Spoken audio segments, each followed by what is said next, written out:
Hello everyone, welcome to ACE Online and welcome to daily current affairs session of 11th June, right?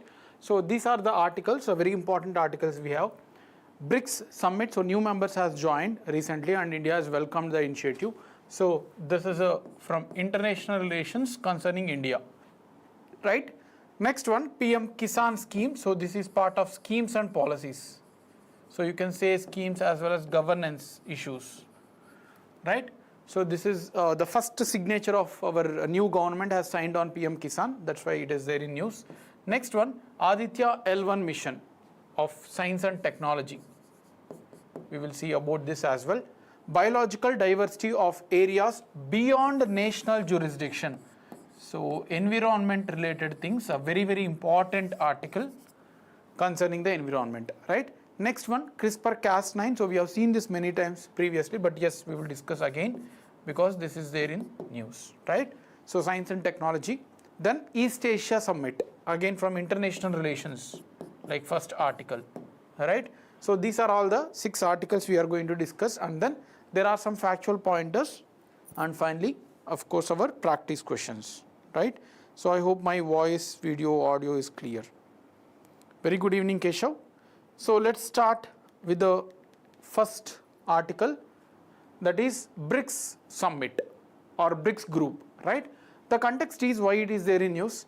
India on Monday, yesterday, has welcomed the new members. Remember new members, Egypt, Iran, UAE, Saudi Arabia and Ethiopia. So these are the 5 new countries which has joined the BRICS. Right, they are formally part of this grouping now.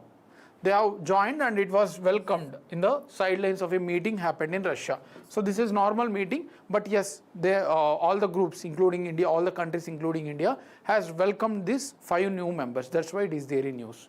We will come to this. Let's understand what actually is a BRICS group.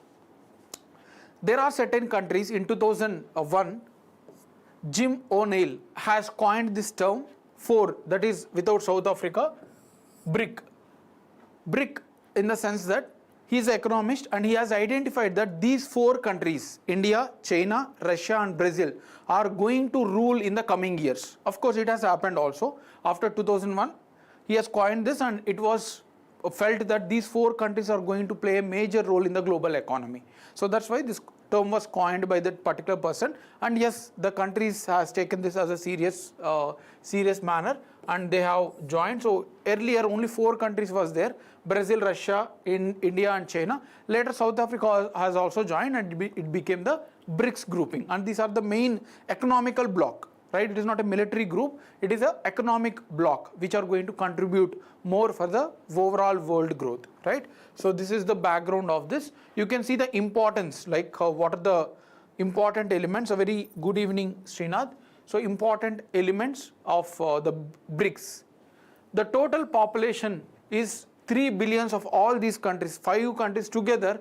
It was that 42% of the world population was located in this country. So such a huge importance for this grouping.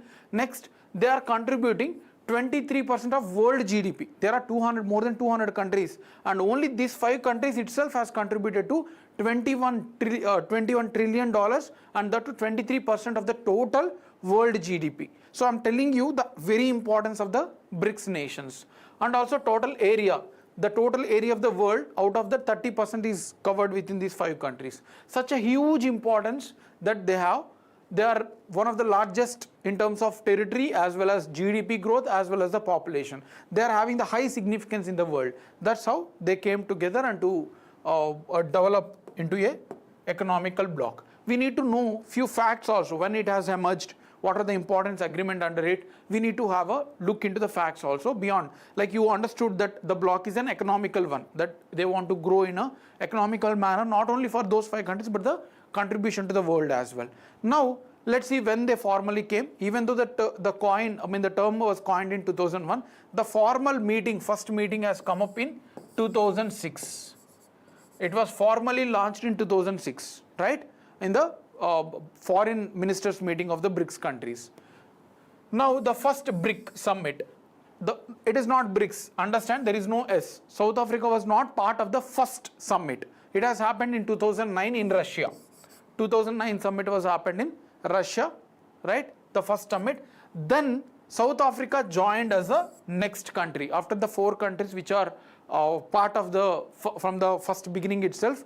The South Africa has joined after 2010. So it formally became part in the December 2010, and then BRIC became BRICS, right? So this is important fact. Now, the Johannesburg Declaration, the BRICS summit in August last year 2023 has happened in Johannesburg, South Africa. So they have declared Johannesburg Declaration 2023, where they have formally inducted the new countries. Argentina, they have allowed that these 6 countries can be part. Argentina, Egypt, Ethiopia, then Iran, Saudi Arabia, and United Arab Emirates, UAE. So formally they have invited these countries, but however, Argentina did not join. The president of Argentina did not wish, the new president who was elected, so he did not wish to join. So only 5 countries has joined. Argentina was not part of this BRICS grouping, right? So that is also important. And what is the agenda? Not only just economical thing, later it was expanded to international terrorism, to contain the international terrorism. Then climate change, not only economy, but also they are concerned with the climate change. Then food and energy security, energy in the sense oil transfer from one country to other country, because oil is the very important thing for growing of economy as well as food. Then international economic and financial situation we have already discussed. Reforms of Bretton Woods institutions.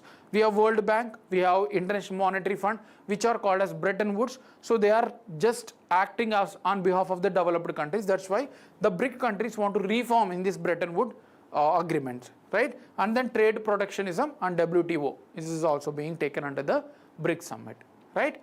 Now, the other important facts related to the BRICS. We need to know about certain more facts that also we will discuss here. That is, the recent summit is 15th BRICS summit. The recent one that has happened last year is 15th BRICS summit. Now 16th is going to happen in Russia, right? 16th is going to happen in Russia. Then during the 6th BRICS summit, they have launched a new development bank.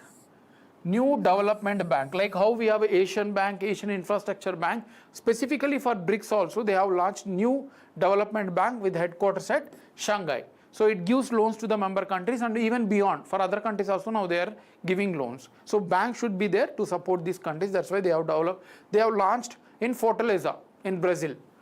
Fortaleza is in Brazil. They have launched the new development bank to support the BRICS countries. And also in the same summit in 2014, Fortaleza Declaration was adopted to establish contingency reserve agreement. Contingent reserve agreement, where they have kept separate money as well as allowing to the currency swap. That means if there is any trade, now we are taking care of through the dollars. So dollar is the universally accepted currency. So these countries has signed an agreement that we will have a currency swap. You no need to pay in terms of US dollars. You pay in your rupees. We will also pay in our renminbi, whatever the currency, so that they are negating the influence of dollar, right? So these are all the facts related to the BRICS summit, and then whatever the initiatives that has been taken place. So very, very important facts, as well as concept. You will see a lot of questions on BRICS because there was a development that new members has joined. Fine. Any doubts in this? Any doubts in this?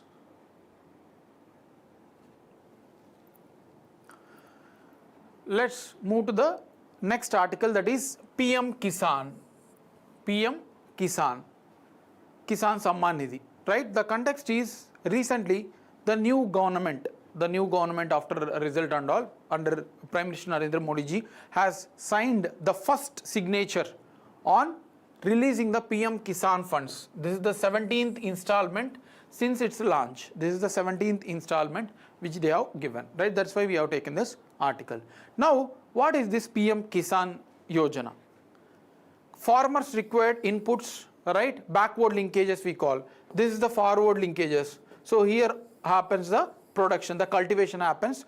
Before that, we required fertilizers, we required pesticides, we required seeds, we required irrigation, we required manufacturing like tractors and all. These are all called as the backward linkages. That means even before cultivation, they required certain inputs, right? But most of the farmers in India are poor people.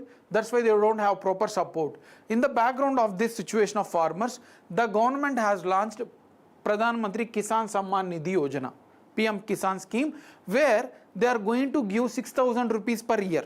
6,000 rupees will be given to each of the farmer per acre, right? So each of the farmer per acre, they are going to give 6,000. This 6,000 can be helpful in buying the seeds or some inputs like fertilizers, pesticides and all. And these 6,000 rupees are given in 3 installments, 2,000, 2,000, 2,000 for every 3 months, for every crop season. Before crop season, they give 2,000 for every 3 months, I mean before the cropping season. And this is a central sector scheme where all the 6,000 funding is supported by the central government itself. If the state governments want, they can add on. Like Andhra Pradesh government, previous Andhra Pradesh government was giving 13,500, even Telangana government was giving 12,000. So various states can add on, but 6,000 is completely supported by the central government itself, right? To support the farmers in taking care of the backward linkages. It is given only to those who are having land. Certain state governments like Andhra Pradesh, they are giving for tenant farmers also, but this scheme is particularly for those farmers who are having the land. It excludes the tenant farmers. A very important one is that tenant farmers are excluded from the scheme, right? A very important one. And this was launched in 2019, 2nd February. Fine. So these are the facts. We have already discussed these 3 installments and then benefits. The state government, the central government is going to just release the funds, but it is the duty of state governments as well as UTs, right? Union Territories Administration, which need to find out the eligible farmers. So the state governments as well as UTs have to identify the eligible farmers, and only to those farmers the central government will release the funds. Right? So it is directly released into the account of the farmers. This is about the PM-KISAN scheme. Fine? Any doubts in this? Okay. Moving to the next article, that is Aditya L1, a very, very important article from Science and Technology. Aditya L1.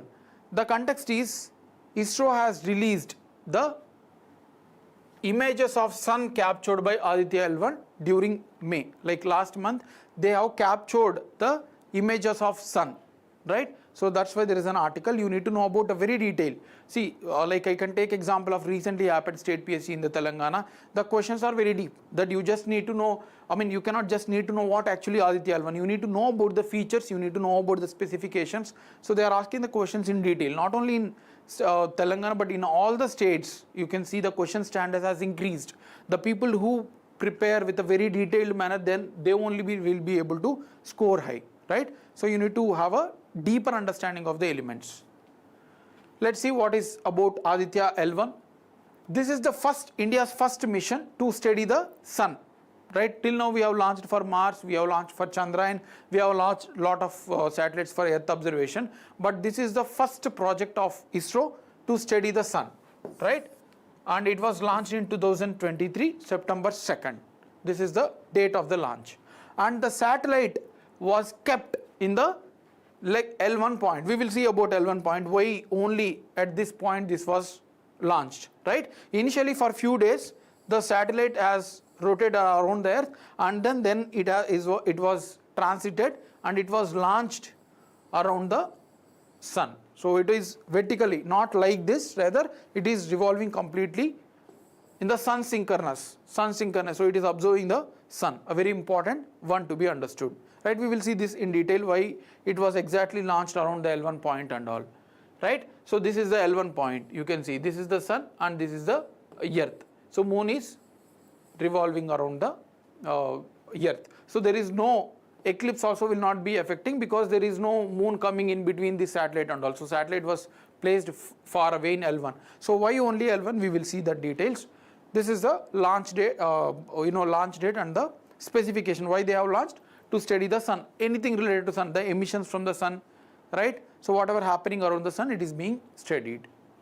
It has an uninterrupted view because there is no moon coming in between. You can see here there is no moon coming in between. The satellite was way back pushed till here. So there is no impact of eclipse. Directly sunlight is on this particular satellite and we can study it, right? So this was directly placed without any, and the aim is to establish a solar observatory in the halo orbit. This is called as the halo orbit. Halo means sun. So this is completely of the sun synchronous orbit to establish a lab. It is like a lab which everything related to sun will be studied, and then information is given to the ground stations in the earth, right? So this is the objective of the mission. It has total 7 payloads. That means 7 instruments were put in place, including the spectrometer, and then we have sun's properties, telescopes. So everything was kept to study related to the sun. The total 7 instruments, 7 payloads were kept in, and the observation can be done in a multiple wavelength. We have visible rays, we have radio waves, we have other waves as well, electromagnetic spectrum. It has a multispectral, that means it can observe the sun in a multispectral, multi-electromagnetic spectrum, right? And it studies the solar flares, the coronal mass ejections which comes from the sun. So all these things will be studied by the Aditya L1 mission. Now, if this is clear, now why they have kept this in the Lagrange's point L1? Why this was selected in this particular point? Yeah, you can observe here. Why it was kept in this particular point? Why don't it could have kept here and then they could have observed? First thing is that there is a minimal requirement of fuel, because the gravitational force of sun as well as gravitational force of earth is balanced. So if this is placed here, there will be a gravitational pull by earth towards this side, gravitational force.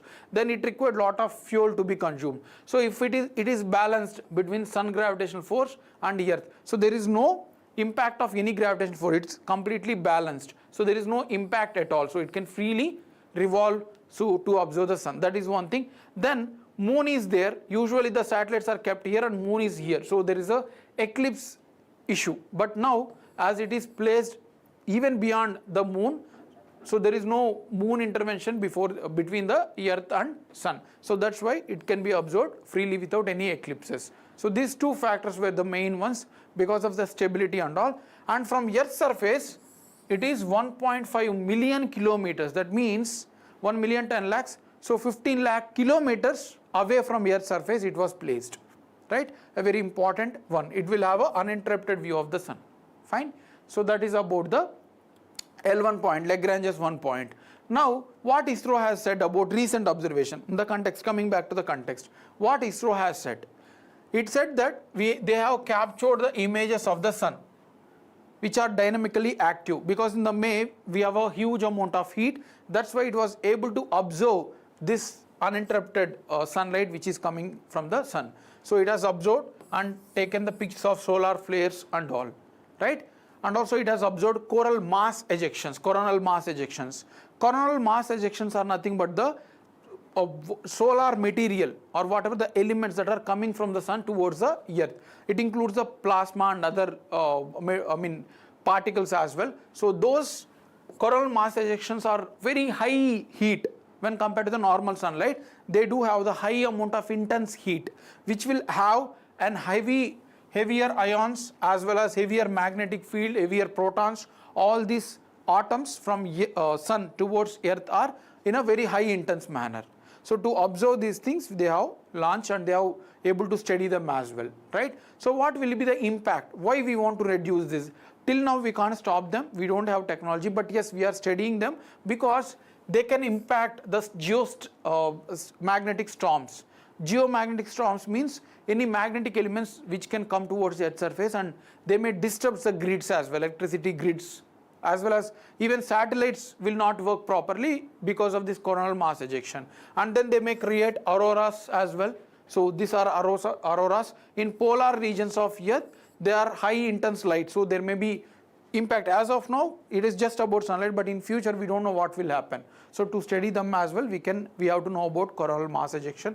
And then radiational hazards, because of the high intensity of solar flares, there may be radiation impact on our grids, on our health as well. So to study all these things, we need to know about the coronal mass ejection. It do have an impact on these elements, right? So this is what about the Aditya L1 and coronal mass ejection. Yes, Solar Parker probe was launched by NASA, but as we don't have such mission, this is Aditya L1 is the first mission launched by India. NASA do have it, even some European space agencies do have that, but this is of India's first project, right? Next one, a very important article from environment. Biological diversity of areas beyond national jurisdiction. So, say for example, this is India coast. We have a jurisdiction only till towards certain regions of ocean. Beyond that, we don't have any jurisdiction. That comes under the other countries, or maybe for all the countries together. We will see that in detail. Just making you understand that India or any other countries will have a jurisdiction in ocean water only till certain kilometers. Beyond that, they won't have any jurisdiction, right? So we are protecting because these areas, whatever the ocean, these areas we will take care because it is under our jurisdiction and we need to protect them. We need to extract resources, that's why we are carefully protecting these areas. But whatever beyond our national jurisdiction, we are not taking care. And any country, no other countries are taking care beyond their national jurisdiction. There are certain part of ocean, seas, which are not under any of the countries. Those has to be protected now because nobody is bothered about those regions, right? So because of that, they have launched this initiative. Now the context is the Director General of IUCN has asked to implement it in a much faster way. We have launched this, the world has launched this, but it was not yet implemented. It was not yet implemented. It was just signed, but it has not come into the force because ratification was not done, right? So this is the context taken from the Hindu. Now we need to know few basics about, before knowing this treaty, let's understand few basics or facts which are also very important for our exam, right? First one, about the blue leaders. Blue leaders countries. Blue leaders are those countries which is a group to ambitiously to regulate or protect the global oceans, to save the global oceans. These countries, no need to remember, there are certain countries, India is not part of it. India is not part. This you have to remember. So total around, you can see 6 and 24 countries are there. As of now, total 24 countries, they have launched the Blue Leaders Initiative. India is not part of it. So their aim is to protect the oceans, specifically ocean, including overfishing, pollution, ocean pollution, climate and all. They are called as the Blue Leaders countries, right? Now understand the jurisdiction of this water. So we have seen here, right, territorial water and all. So the global seas, the division of seas are categorized or differentiated based on the jurisdiction. For example, now India having, this is the coast of India. Say for example, this is the land boundary of India.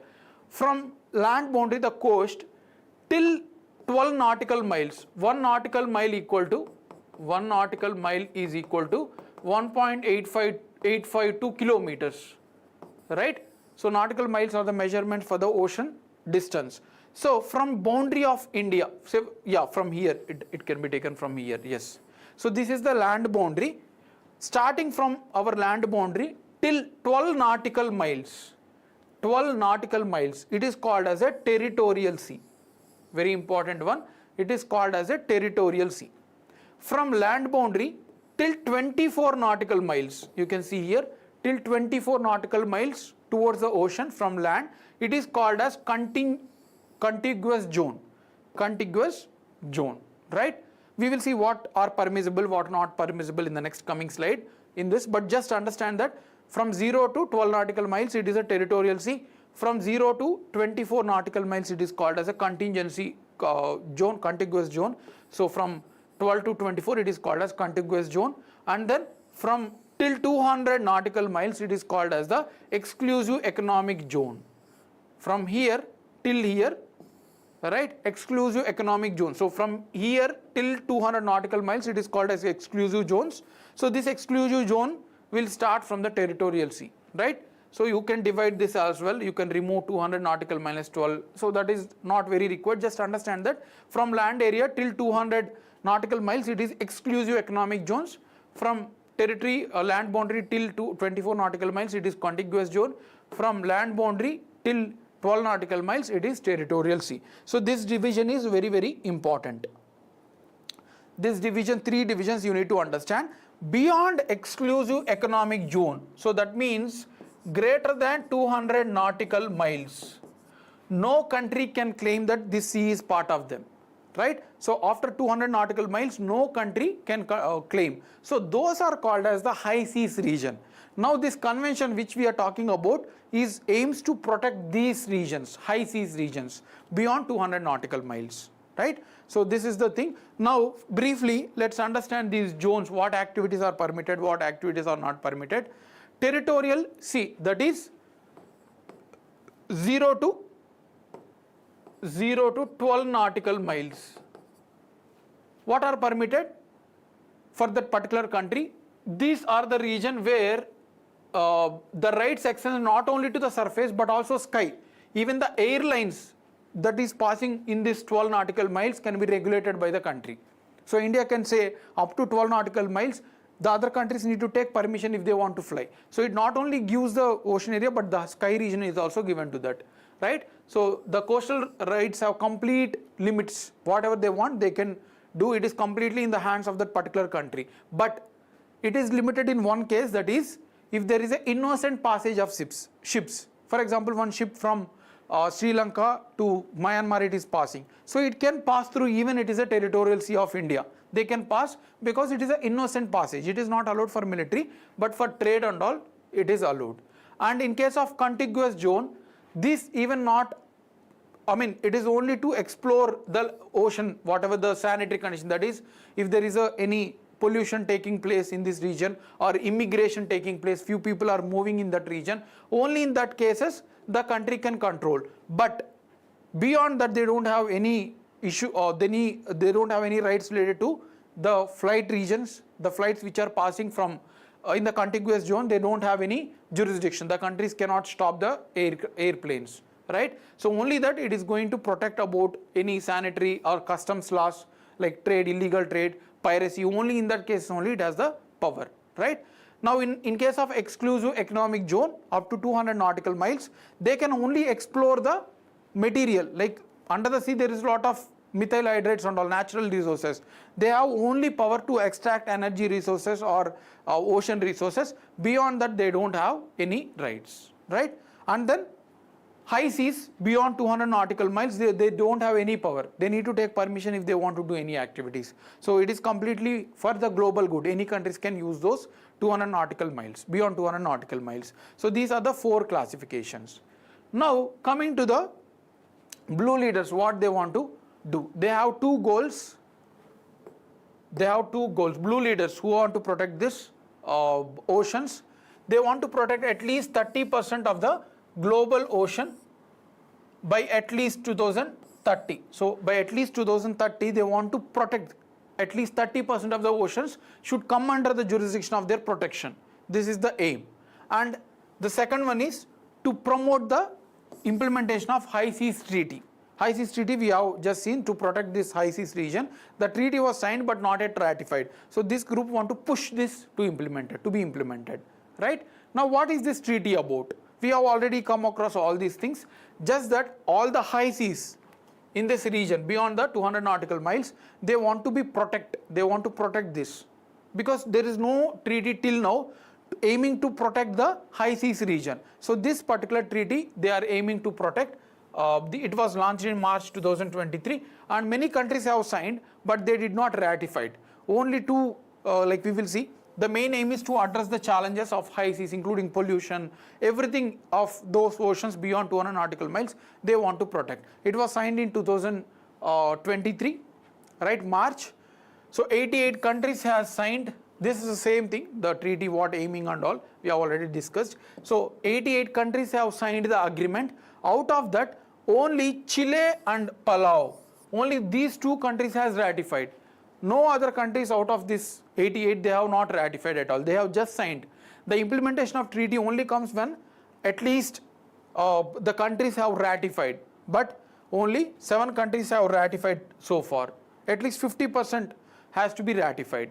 Right, out of 88, 44 countries has to be ratified. So it has not come into the picture, so they are pushing it. And India is neither signed, they have neither signed as well as neither ratified.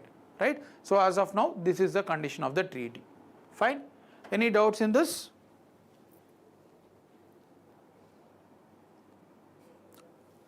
That's what I'm telling again and again. You need to have a clear understanding. Just understanding what is high sea agreement, it will not enough. You need to know what actually are high seas, what is the differentiation of the classification of territorial water, contiguous zone. In detail you need to know, then only you will be able to answer the questions, right? Especially those people who are writing the higher level of exams, fine? Like engineering service or civil service or state PSC group 1, all those things, fine? Next article, CRISPR-Cas9. CRISPR-Cas9. Why it is there in news? New exosome, safe exo Cas. This is a new exosome. Exosome is nothing but a natural vesicles, a tiny higher material within our body which have capacity to alter the genes, right? So a new safe Cas exosome platform was developed by the Columbia University scientists. So this is an article which was given in the Times of India. So let's see what actually this is about, right? More about exosomes are naturally occurring in our body which have potential or capability to be manipulated for a gene editing. So we can manipulate them and then we can use these exosomes to modify the genes. We have a DNA, right? We have a cell, within that we have a nucleus, within nucleus we have a chromosome, within chromosome we have DNA, right? So DNA is like this structure. So everyone have this DNA within our chromosomes. Yes, cell, nucleus, chromosome, and within chromosome we have a DNA, right? So whatever the disease, genetic disease, there may be, we have around, how many pairs of chromosomes are there in our body? Anyone? How many sets of chromosomes are there in our human body? Anyone? Total there are 23 sets. 23 sets, that means 46 chromosomes are there, 23 sets are there. Within these chromosomes we have a DNA, right? We have a DNA, and there are a lot of diseases which are caused by the genetic, like we have Alzheimer, right? Alzheimer disease, this is because of the genetical thing, right? So we have number of diseases related to the genetic. So we can cure those genetic diseases in the next generations by editing the genes. Because of the wrong genes in any of the 23 pairs, we have that genetic diseases. So we can cure, we can be, those people who are facing these issues can be cured if we alter the genes in the chromosomes, any of the chromosomes, right? For that, these exosomes can be helpful in the future, right? So this is done through CRISPR-Cas9 genome editing technology. So we will alter these exosomes and then we use the CRISPR-Cas9 technology, and we can precise medicine also. We can deliver the drug exactly at what part of your human body. These enzymes can also, exosomes can also useful in a drug delivery, right? So this is the future scope, right? Now let's know about the CRISPR-Cas9. Yes, correct, Ujjwal, Srinath, Trida, correct. So there are total 23 in any of pair, right? If there is a issue, it may lead to the genetic disorders. Now, how can this be done? CRISPR-Cas9, how can this be used, right? So CRISPR-Cas9 is a technology, gene editing technology, without taking any external genes. It is just that whatever genes in our body, we will alter them, right? So it is like a genome editing technology. It is not taking any of the other genes, it's just taking the genes of our own, right? So here there are two components. One is Cas9, that is enzyme. This is the enzyme which can cut whatever DNA. We will see this a little bit later. Then a piece of RNA which can attach guide RNA. So total two components are there. You understand this diagram, then you will be able to understand the theory as well. So this is the cell, within nucleus we have, and then we have chromosomes. Within chromosomes we have a DNA. So this is the DNA. This is the DNA structure within us, and whatever the DNA part that is affected, this red color one is the one which was affected. There is no proper, it was not properly built from the birth itself. So this is what the issue we have, and whatever the shape, it can be like this also. Till here also there may be issue. So whatever DNA that is affected, it is not properly built, that DNA will be cut. Till this one, it will be cut using Cas9. Cas9 is an enzyme which helps in cutting the defected DNA, right? This DNA will be detached, and then this DNA, whatever which is defected, will be built in lab using our own genes. It will be built in the lab, and then this is called as the modified guide RNA. This is the guide RNA, which after cutting using Cas9 technology, this will be attached. This will be attached, and then healthy DNA strand will be developed. Why it is called as RNA? See, this is a DNA, and one thread is called as, only one thread is called as RNA, right? So it is only affecting one unit.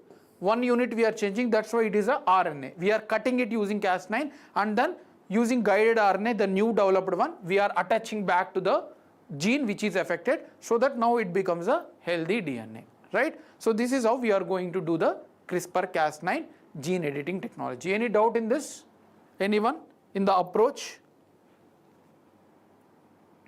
So understand, this is a very important thing. It is not just by hearting the things. You need to know why Cas9, why the guide RNA, why only single one, why it is called as RNA, because we are cutting only one single thread. Any doubts in this? Yes, Ujjwal, correct. DNA is a double one, and we are affecting only the single thread is affected. So that's why we are cutting and we are adding the guide RNA. Guide RNA is nothing but the healthier one which we are adding on. Any doubt in this? Feel free to ask if you are not clear with any of the things that we are discussing. Okay, we'll repeat again. Next one, and the last article for today, about East Asia Summit. Yeah, fine. East Asia Summit. This is also a very important article as part of international relations. East Asia Summit senior officials meeting was held recently in Vietnam. So you can see here on 7th June, there has happened a senior officials meeting of East Asia Summit, right, in Vietnam. Now you need to know, there will be a meeting in the actual group meeting will be there in the future. We will discuss in detail, but we need to know about the East Asia Summit now. What is this East Asia? So if you see the old map, this is North America, this is South America, this is Europe, this is Asia, right? And then this is Australia. This all is the East Asia in the map. Southeast Asia also part of East Asia, right? Now, East Asia Summit is a political as well as security and economic group of 16 countries. Initially it was 16, currently it is 18 countries we have. So this is a grouping like how we have a BRICS group. Similarly, East Asia Summit is a coalition of grouping different countries. Total 18 countries are there, right? So this was established to promote the trade, to protect the security in the ocean region, also politically to collaborate for freedom, human rights, all those things. Everything will be discussed except the military things. Military things are not taken part under this, right? It was established in 2005 by the Asian nations. Asian nations are the Association of Southeast Asian Nations. There are 10 countries you can see: Myanmar, Thailand, Singapore, Cambodia, Indonesia, Malaysia, Vietnam, Laos, Philippines, and then Brunei. These 10 countries together called as Association of Southeast Asian Nation, right? This grouping has launched the East Asia Summit in 2005, right? The first summit has happened in Kuala Lumpur in Malaysia, 2005. Year is also important. Many times they are asking about the years, right? It was launched in 2005, and immediately in the 2005 itself, they have added this Southeast. These are Asian nations, right? ASEAN, or Telugu, in Telugu or local language we call it as ASEAN as well. So the name is naturally coming, but this is a ASEAN, right? So along with these 10 countries, there is also 6 more countries which became part in 2005 itself. This 10 plus 6, total 16 countries are part of ASEAN from the beginning itself in 2005, right? But later in 2011, you can see here, in 2011, two more countries are added, that is Russia and USA. Russia and USA has, sorry, this is already part, the 6 countries.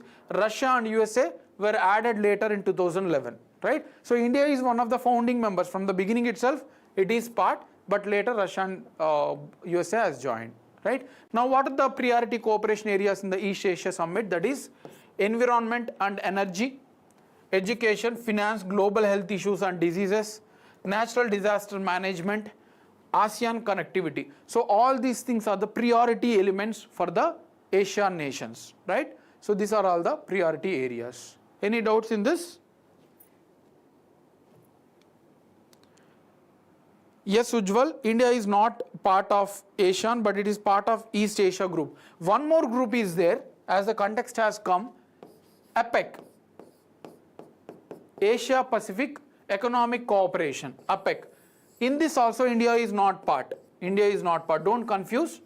India is not part even Asia Pacific Economic Cooperation, APEC. India is part of East Asia Summit, but not part of APEC. And also ASEAN is also India not part. Right? So this is also sometimes confusing. Try to remember.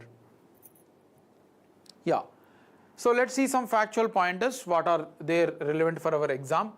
Recently, National Health Claim Exchange was launched by Ministry of Health and IRDAI, Insurance Regulator Development Authority of India. So here it allows patients to take the insurance online, to transact everything, anything related to insurance. It will be taken online itself. So whatever the programs are there related to insurance, health insurance, personal insurance, car insurance, everything, especially related to the health, anything related to the health, not car insurance, sorry. So anything related to the health insurance will be available. So you can buy, you can transact in the exchange manner, digital manner. So this is being launched by to reduce the out-of-pocket expenses. If insurance is there, you don't need to spend your money. There is a company which will support you during the health issues, right? So this is the new initiative. Next one, an agreement has been signed to implement the Subansiri Lower Hydroelectric Project. Subansiri Lower Hydroelectric Project, where they are going to develop the electricity, hydroelectricity. So an agreement was signed by India, right? So Subansiri River is where the project is being constructed across Subansiri River. And Subansiri River is also called as Gold River, which rises in Kangin Glacier in Tibet. So this river is not origin in India, but it is origining in Tibet, China, right, under China control. It enters India through Arunachal Pradesh and then joins the Brahmaputra. So it is a tributary of Brahmaputra. It is a right bank tributary. That means it is joining from the right side. All these facts are important. Next one, during the Prime Minister recent swearing ceremony, our local, the friends from the neighboring countries has come.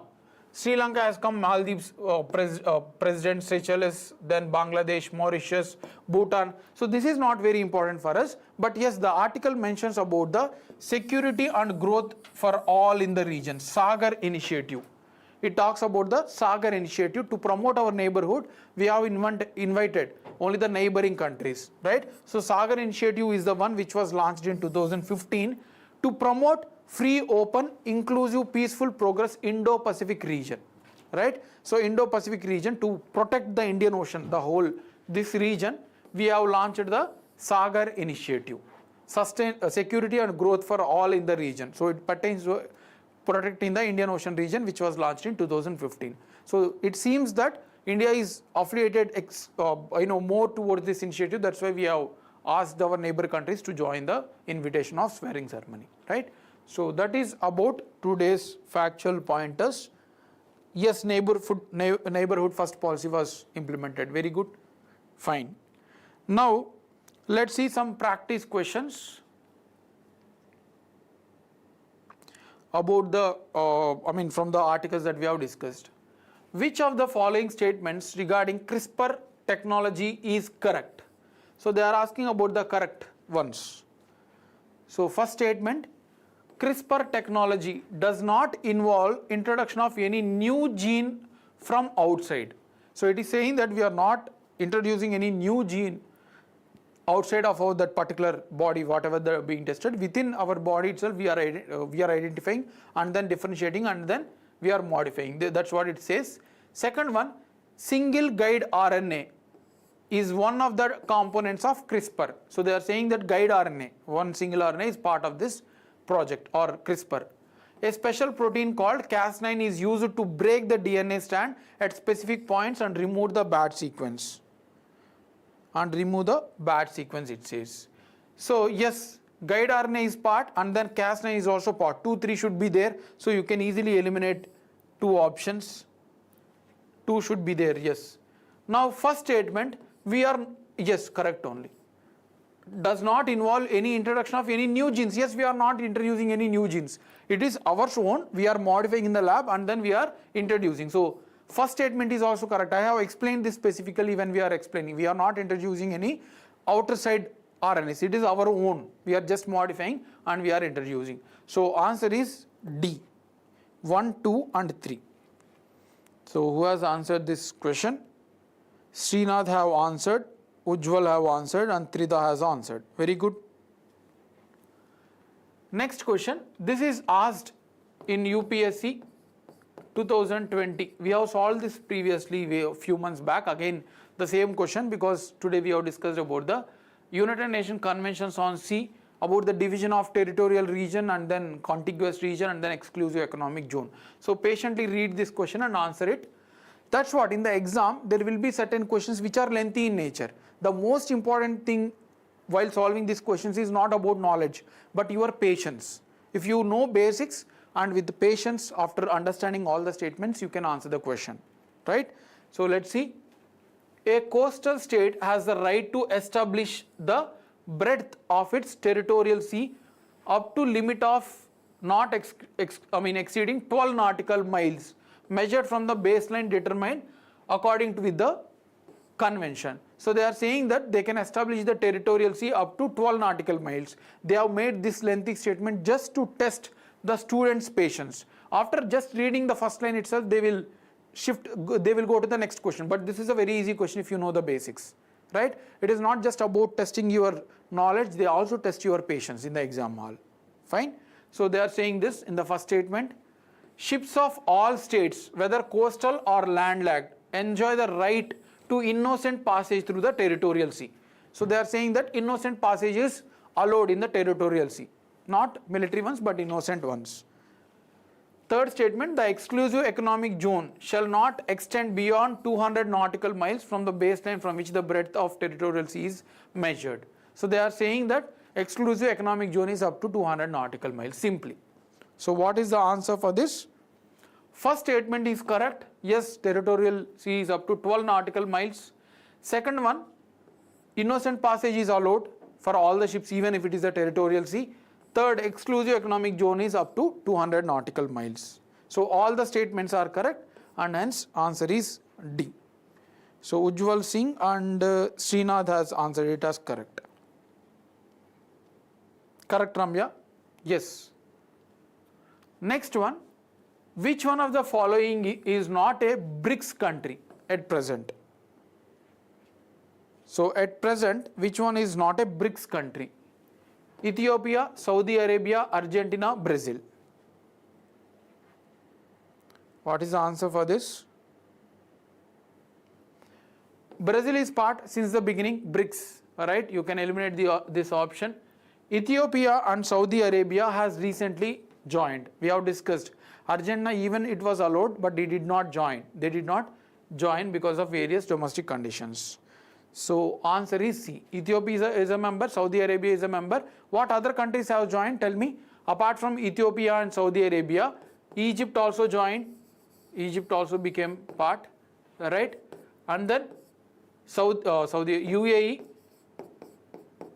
UAE has also joined. And what other country? Egypt, UAE, Saudi Arabia, Ethiopia has also joined. Which other country has joined? Anyone? So answer is Argentina. One more country is there. Can anyone recollect? There were 5 countries which have joined. Ethiopia, Saudi Arabia, Egypt, UAE and let's see once. Anyone?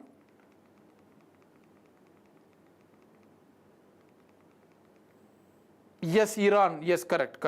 So Iran is a very important country because even though it is not having friendly relations with the Saudi Arabia and UAE, it became part of Yes, very good.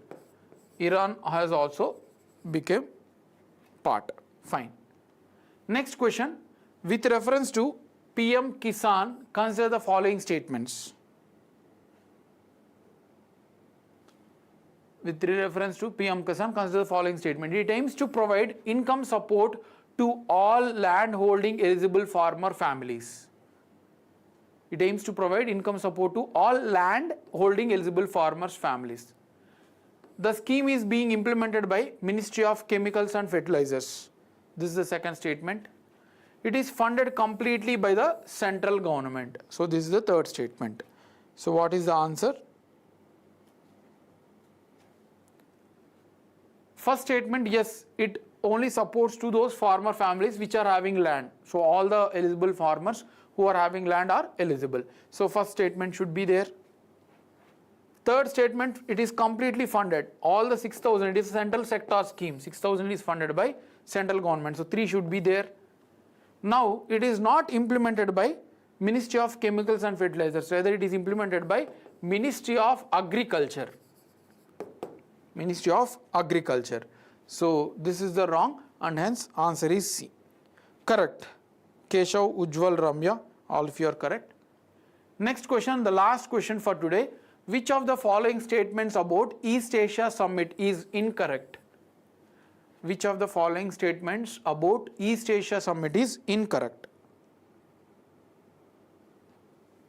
First one, East Asia Summit was founded by 16 countries in 2005. First statement. India has joined East Asia Summit in 2011. This is the second statement. There are 6, I think this is 2005, you can correct. So 2 statements are wrong. If it is 2011, there are 16 founding members of East Asia Summit in which he is not part. Yes. Its main aim is to form a military alliance in the Indo-Pacific region. So this is also wrong and this is also wrong. Yes, both 2 statements are wrong here. So yes, you may need to correct. This was 2005 actually. So 2011 is wrong and it is not a military alliance as well. It is an economic cooperation. So yes, Srinath, Ramya, Keshav, you are correct. It was 2005, but yes, this is also wrong statement. Fine. So that is of all today. Thanks for your cooperation. And yes, hope you have enjoyed. If you do enjoy, please do like and subscribe our videos. So have a great evening. Thank you.